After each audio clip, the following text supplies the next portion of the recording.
Hey guys, so today I'm gonna do a review on Chernobyl Diaries.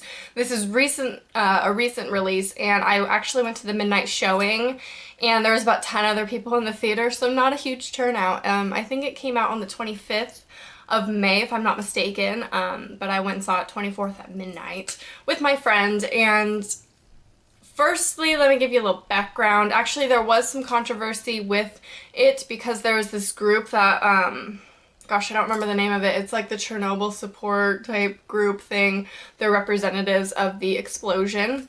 There was an explosion in 1986 that caused all this radiation to go over this town, and a bunch of people died, and they all had to evacuate right away. So it's actually kind of true.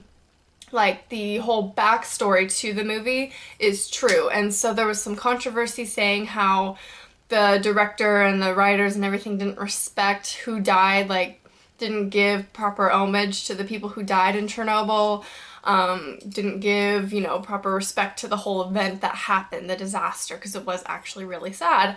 And they were kind of just like, not making fun or poking fun, but you know what I mean, just not fully respecting it. There was the whole controversy with that on the side, but, ignoring that whole thing, let's talk about the movie.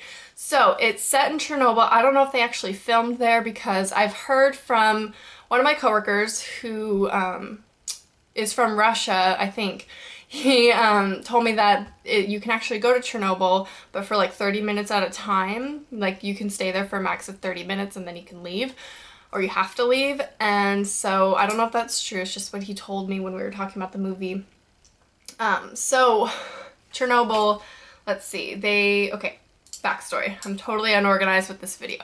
I'm sorry. I haven't done like a proper movie review in so long, but this is like a new movie, so I really wanted to get this one up because it's still in theaters. So, there's these group of American tourist type people. There's a couple and a mutual friend of theirs, and they go to all these different places in the world, and it shows them kind of traveling and doing all this.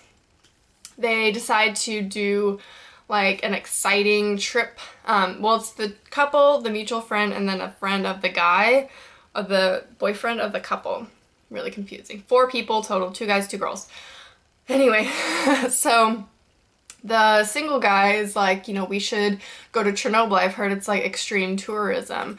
And so they begrudgingly agree. They kind of have to be talked into it, and they're kind of like, sure, we'll go. It sounds dangerous. It sounds cool. The single girl is a photographer, and so he's like, think about the photos that you can get there. So they decide to go. They go to Yuri, who is an extreme tourist guide, and he actually takes people on extreme tours. So he goes through Chernobyl with tourists and things and other people, showing them around. So they go with him to Chernobyl, and there are guards outside saying, it's not safe today, we're doing some maintenance stuff in here, you have to leave. And all this is in like Russian, so subtitles. Not the whole movie's not in Russian. Totally not making sense right now. I apologize. Anyway, so the guards tell him to leave, so they leave, but he knows a back way into Chernobyl. So they go into Chernobyl through the back way, and they wander around. There are some jumpy moments, and then when they get back to the car to leave, it won't start. So when he looks, there was like a cord that was cut completely, like chewed, and so the car won't start, and they have to stay there through dark. Like, it gets dark and they have to stay because they can't walk or do anything. And that's when the shit hits the fan, in layman's terms. So it's at night. And in that sense, it reminds me a lot of Silent Hill, the movie, because the creatures in Silent Hill come out at night, and you're not safe there at night, but during the day it's kind of weird. So that's exactly the kind of atmosphere it sets, is just like Silent Hill, I swear. It just reminds me so much of it, especially if you watch the preview. It looks just like Silent Hill. So, I don't want to give anything away, but I read a bunch of reviews online about this movie, and there's something crawling on my camera. I read a bunch of reviews on this movie, and all of them were bad. I'll give it like a B. For scare factor, it is scary. Okay, I'll tell you the creatures that are in there that like come out at night are people who are affected by radiation. You don't actually see them, like, there's little glimpses of them here and there, but it's mainly for scare factor. You don't really know what they look like 100%. They kind of look like zombies. They're bald. It kind of reminds me of I Am Legend. I don't know. After watching the movie, I was like, okay, that was pretty good.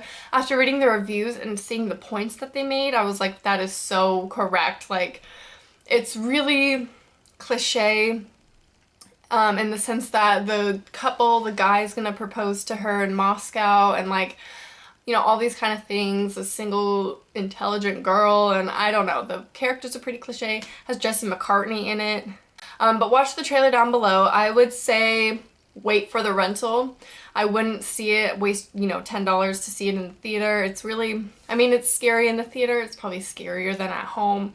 But for $1.25 or whatever rentals are now at Redbox, definitely wait for that, because it's one of those that you're not going to be like, oh my god, I'm so scared, I can't go to sleep tonight, type of thing. But it's worth watching in the sense that I always like watching horror movies regardless of how they are, if they're good or bad or whatever. I like watching scary movies no matter what, so for me, I would still watch it. I would watch it again.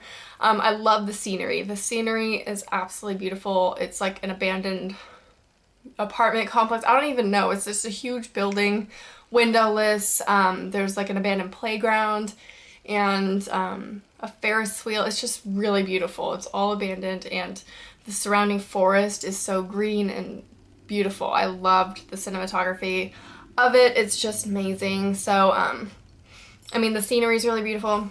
Plot, not so much. So wait for the rental. Just do that, because, I mean, it's still worth the watch, but not in the theater, not to waste your money, because you probably won't like it. If you're more critical of movies than I am, I'm all loving when it comes to horror. If you're more critical than I am, then definitely wait for the rental if you really want to watch it. But that's about it. That's all I have to say about it. I hope you enjoyed. Please leave movie requests that you want me to review down below. I'm going to be watching Tucker and Dale versus Evil today. I'll probably do a review on that if it's truly horror. It looks comedy. I don't know. I've never seen it. But we'll see. Let me know what you guys think of that movie, the Tucker and Dale thing. And if you've seen Chernobyl Diaries, let me know what you think in the comments. Let me know if you agree with me, disagree with me, what you liked, what you didn't like. Let me know down below. And that's about it. I hope you enjoyed this review, and I'll talk to you guys later. Bye.